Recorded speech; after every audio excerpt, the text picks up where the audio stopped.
What's going on, YouTube? Thomas L here. With the new film High Flying Bird premiere on Netflix this Friday. Now, High Flying Bird is a movie that's shot on an iPhone, just so you know, so that's pretty cool. Anyway, since the film is directed by Steven Soderbergh, I decided to do my top 10 favorite Steven Soderbergh directed movies. Because he's a really amazing filmmaker. I mean, the guy's a legend, I'm so glad he did not, retire from filmmaking. Because I remember, like, a few years back, he said he was going to retire from filmmaking, but it looks like he made a comeback, and I'm happy to see him making comebacks now because he's a really amazing director. And his new film, A High Flying Bird, I'm actually really intrigued by, so cannot wait to check that out this week. But anyway, that being said, here's my top 10 Steven Soderbergh movies. All right, coming in at number 10 is The Girlfriend Experience. Now, this film stars porn star Sasha Grey.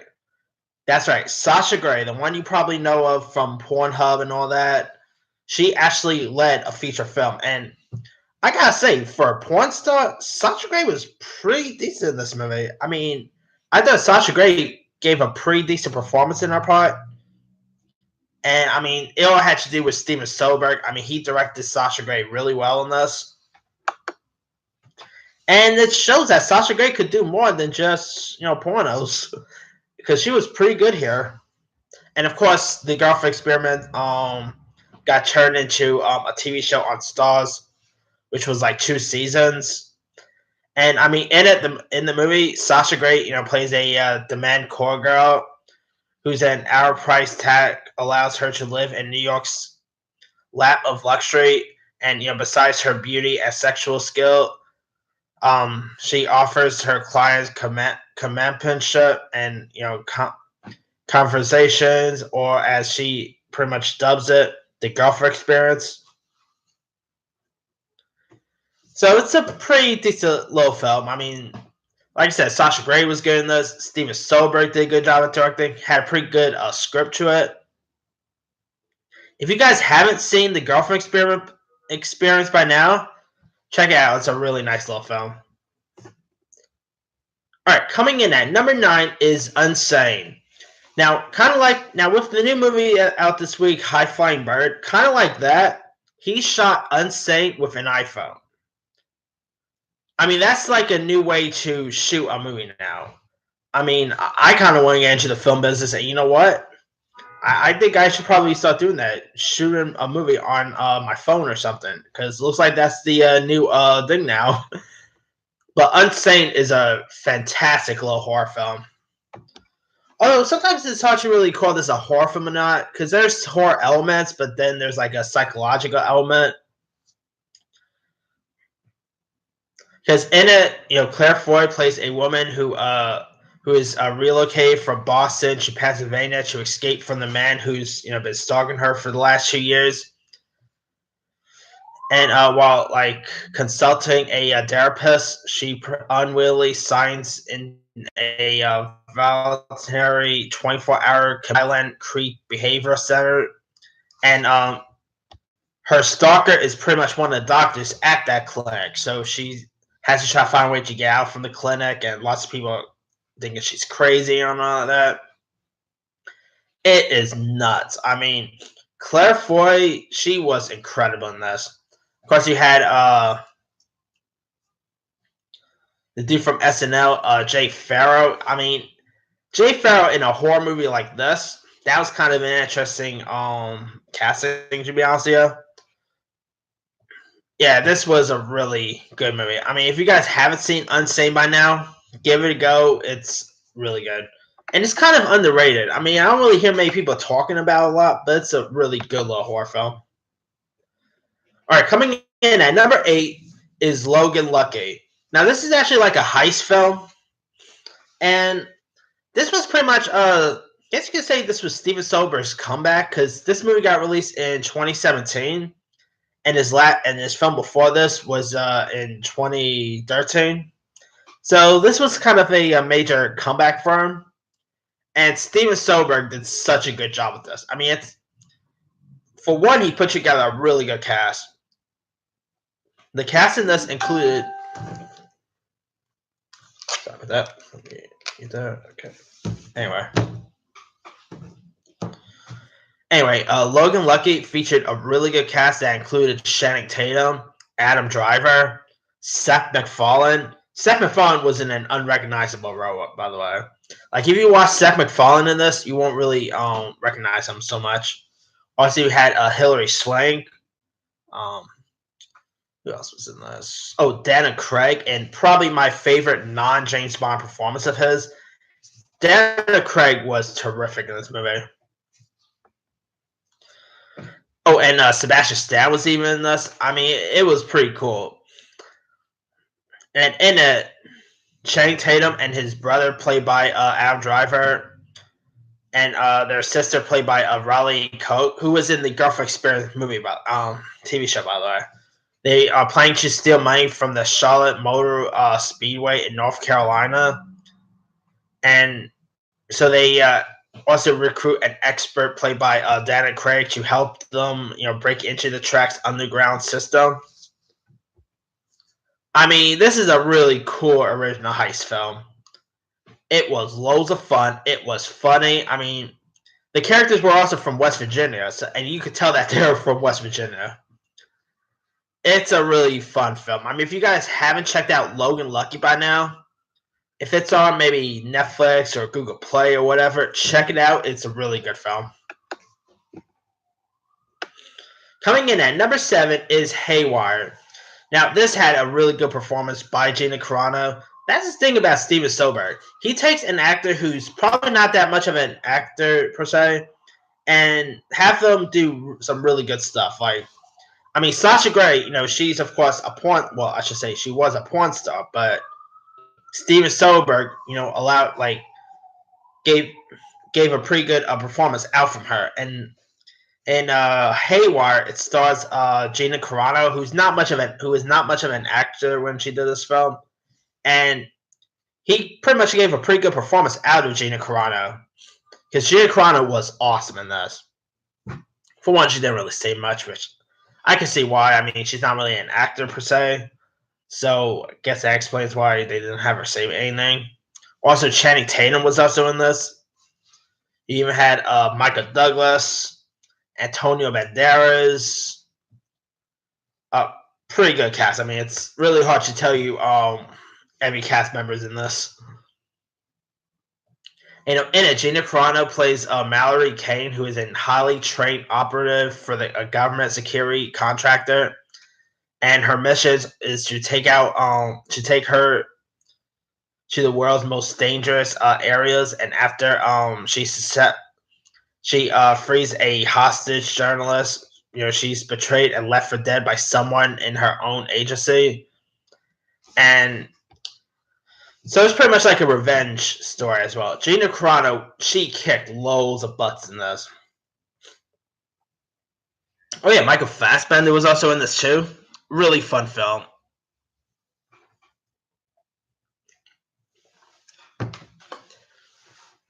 And Steven Soderbergh, I mean, he directed the action pretty well. I mean, he did such a good job with this film. And too bad we never got to see a sequel, because I would love to have seen another Haywire, especially with Gina Carano back, because she was awesome in this movie. Now, I mean, I remember seeing the film back in 2012, and I had loads of fun with it when I first saw it. If you guys haven't had a chance to check out Haywire, do yourself a favor, give it a go. I think you'll enjoy it. Alright, speaking of Channing Tatum, coming in at number 6 is Magic Mike. Now, Magic Mike is one of the most pleasant surprises to me, because when I first heard about Magic Mike, I was like, oh, really, a male stripper movie? But it was directed by Steven Soderbergh, and I was like, okay, it's directed by Steven Soderbergh. I guess I should check it out now. I was pleasantly surprised by this. I mean, I would not have expected me to actually like a movie about male strippers. And it was actually really good. I mean, Channing Tatum was really good. You also had Joe Manganiello. Who else was in this? Oh yeah, Gabriel Iglesias was in this. Kevin Dunn. Oh yeah, Matt Bomer was in this. Really awesome movie. I mean, it had some good cinematography, good performances. Steven Soderbergh did a great job at directing this. I mean, if you guys haven't seen Magic Mike, it's actually really solid. And the sequel is actually good too, but that's not directed by Steven Soderbergh, which I mean, I dug the sequel as well, but I did not enjoy it as much as the first Magic Mike. And I think that has to do because Steven Soderbergh was directing, and also I think that's probably why it wasn't as good. Still pretty decent though, but the first film is much better. Coming in at number 5 is Out of Sight. Now, this is a action thriller that stars George Clooney and Jennifer Lopez. Don Cheadle was in this. Really fun film. I mean, in it, George Clooney plays a guy named Jack Foley, who's the most successful bank robber in the country. And on one day, he busts out of jail to find himself stealing something far more precious than money. He pretty much steals Jennifer Lopez's character, Karen Sisko's heart. She's pretty much smart. She's, really hot, of course.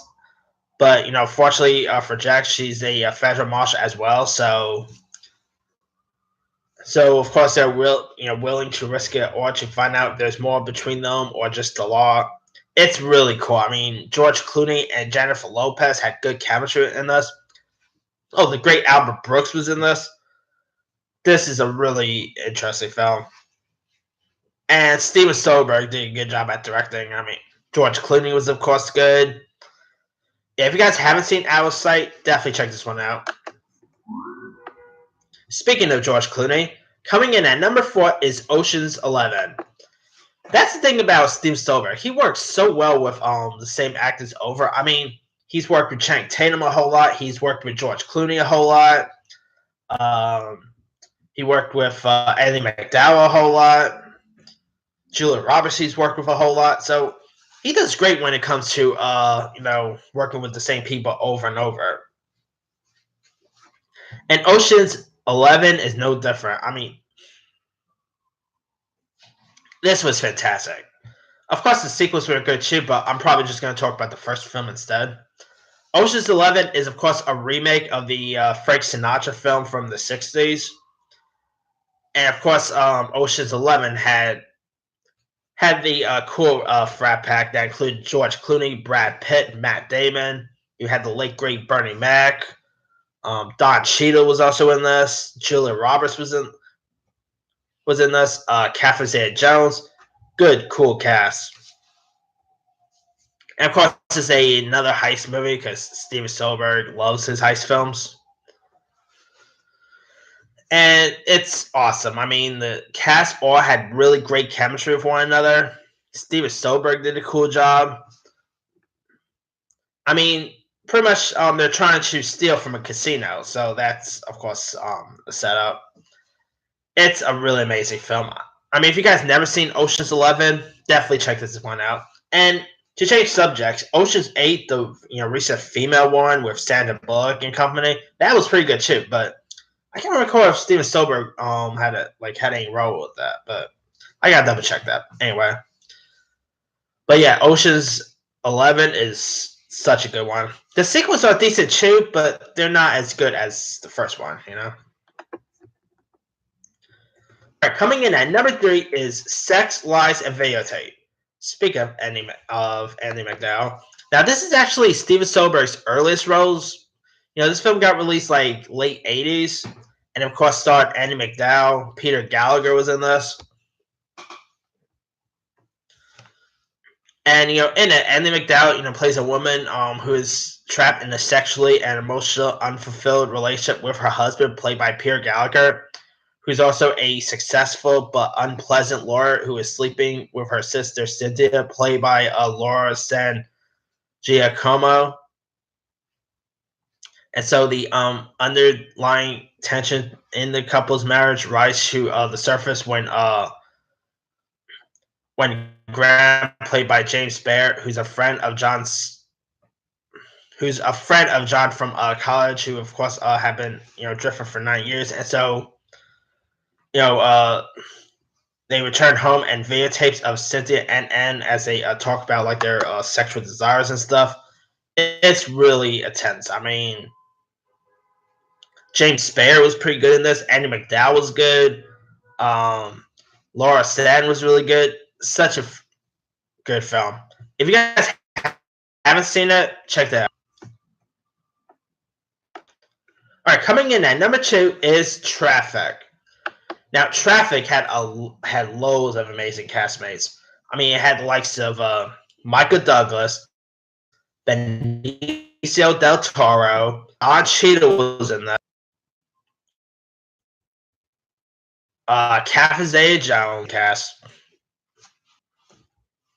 In it, it's a look at America's war on drugs through several interconnected stories. And the stories in this was pretty decent. I mean, you had stories from Benicio del Toro's character, from Michael Douglas's character. It was kind of like that movie Crash, the Oscar-winning movie that came out like years later. Similar to that, but Traffic is terrific. I mean, it had good performances. Soderbergh did a good job at directing. If you guys never seen Traffic, it's another Steven Soderbergh movie worth checking out. All right, coming in at number 1 for my favorite Steven Soderbergh movie, that is Aaron Brockovich. Aaron Brockovich is amazing.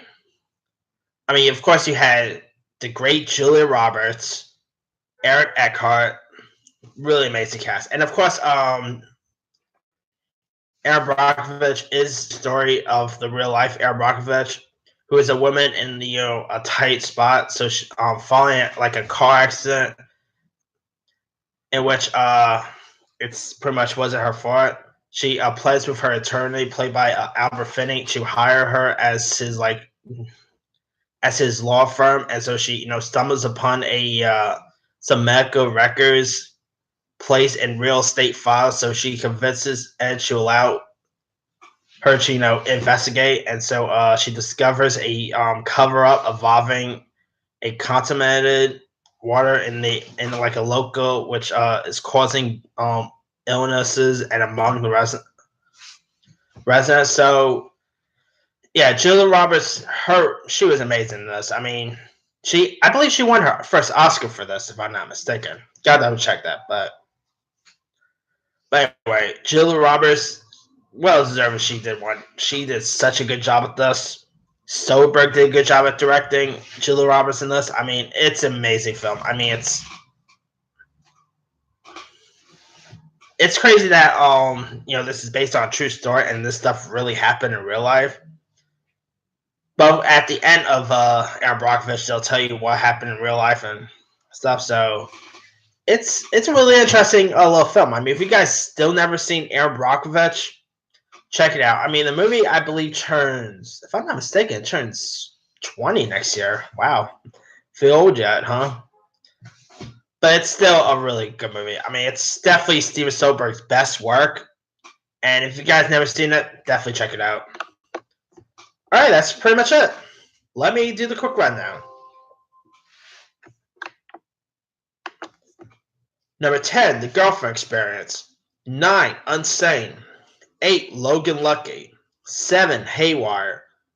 6, Magic Mike. 5, Out of Sight. 4, Ocean's 11. 3, Sex, Lies, and Videotape. 2, Traffic. 1, Aaron Brockovich. Now, there's loads of other ones I could have added. Ocean's 12 and 13 was pretty good.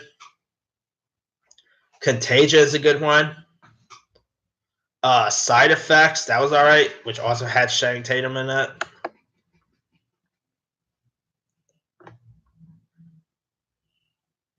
Behind the Candelabra with Michael Douglas and Matt Damon, that was good. The Informant was not that great.